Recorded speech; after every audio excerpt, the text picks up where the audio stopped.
Mga igsoon, mga anak sa Dios. Nay usa ka katawanan pero makahuluganon nga istorya may tungod sa usa ka bag-ong obispo nga first time mobisita sa usa ka parokya alang sa pista. Sayo kaayo siya niabot mao nga wala pa kayo'y tao ni adtong orasa. Sa iyang pagparking sa kilid sa simbahan, kalit siyang giapas sa security guard ug giingnan, "Sir, ayaw diha pagparking kay kana para sa obispo na." Nakatawa na lang ang obispo kay wala siya mailhi. Bisan pa siya gyud ang obispo.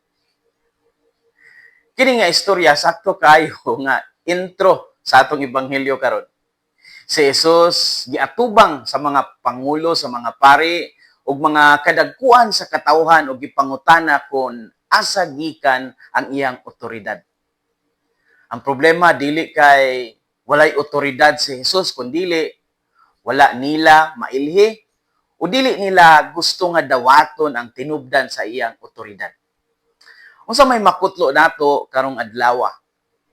Unang punto, ang tinuod nga otoridad nagagikan sa Dios, dili lang sa titulo o posisyon. Si Jesus gi-question sa mga relihiyosong leader tungod kay wala siya musunod sa ilang pamaagi. Sa ilang hunahuna, kung walay formal nga mandato si Jesus, wala jud siya katungod sa pagtudlo, walay katungod sa pagpangayo ug walay katungod sa pagsangyaw. Apan ang kamatuoran, si Jesus dili produkto sa sistema. Siya anak sa amahan. So kung musulod ta sa mga pangutana sa mga pangulong pari o mga kadagkuan sa templo, nangutana sila dili aron makakaton, kundi aron bitkon si Jesus. Kay kung moingon si Jesus nga gikan sa Dios ang iyang otoridad, pasanginlan nila siya og blasphemy o pagpasipala sa ngalan sa Dios, which is a crime.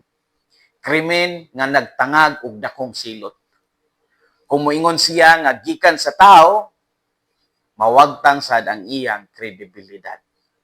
Mao nga mitubag si Jesus og pangutana usab mahitungod kang Juan Bautista. Was John's baptism of heavenly or of human origin? Matthew 21:25. Ang bunyag ni Juan gikan ba sa langit o sa tao? Ug kay wala man nakatubag ang mga pangulong pari ug mga kadagkuan sa templo, wala na sad gitubag ni Jesus ang ilang pangutana. Sahay, kita sad pareho sa mga pangulong pari ug mga kadagkuan sa templo. Mas interesado ta sa papel, sa titulo ug formalidad kaysa sa tinuod nga lihok sa Dios. Big deal kayo sa tuwa ang posisyon. Apan ang Ginoo dili mo tan-aw sa imong posisyon kundi sa imong kasing-kasing. Ang tinuod nga otoridad nagagikan sa Dios, dili lang sa titulo o sa posisyon. Ikaduhang punto, ang kahadlok sa opinyon sa mga tao makapugong sa pag-ila kung unsay tinuod. Sa dihang gibaliktad sila ni Jesus ug pangutana asa gikan ang otoridad ni Juan, ang ilang tubag wala sila nasayod kung asa gikan. Apan ang kamatuoran mao nga sila nakabalo. Apan dili sila makasulti tungod kay nahadlok sila sa reaksyon sa mga tao.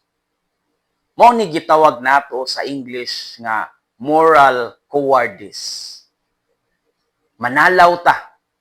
Muok-ok ta sa atong mga moral nga desisyon kay mahadlok ta kung unsay isulti sa uban.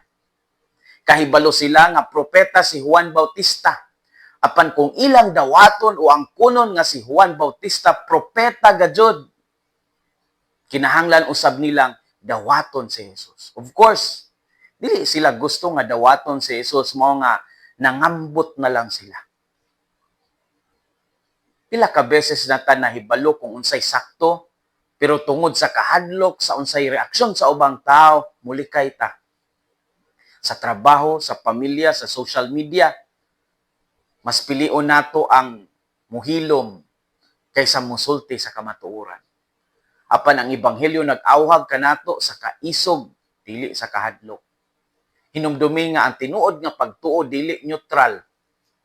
Dili pwede nga pirmi na lang ta mangambot o wala ta kahibalo.